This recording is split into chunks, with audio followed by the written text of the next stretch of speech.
Зад идејата за двојазичност на целата територија на државата, која СДСМ ја промовираше во кампањата, се крие друга идеја, а тоа е планот за кантонизација на Македонија, вели председателот на ВМРО ДПМН Груевски во интервју за Република. Тоа, вели тој, не беше препознатливо само во настапите на лидерот Заев во Швајцарија, туку во целата програма на партијата. На последните избори СДСМ отиде со понуда кон албанците која нема да им го подобри животот, но звучи примамливо на прв поглед, особено кога некој друг вели не. Албанците во Македонија се околу 25%, македонците околу 65%. 25 и 65 не е ни исто, ни приближно. За да имате двојазичност на цела територија, потребно е да се процентите изедначени или приближни, што не е случај.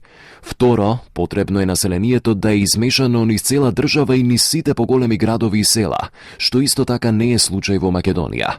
Што корист има албанец ако во Делчево, Гевгелија, Струмица или Кавадарци има двојазичност?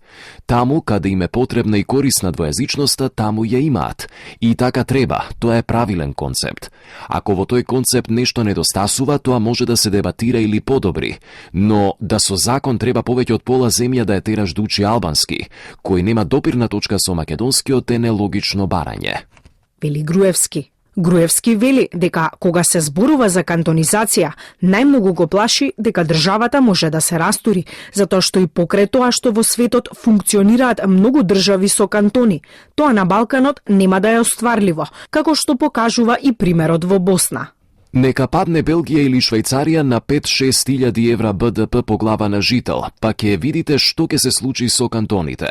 Значи, мојот став и ставот на ВМРО не е против албанците, туку во правец на зачувување на целовитоста и унитарноста на државата.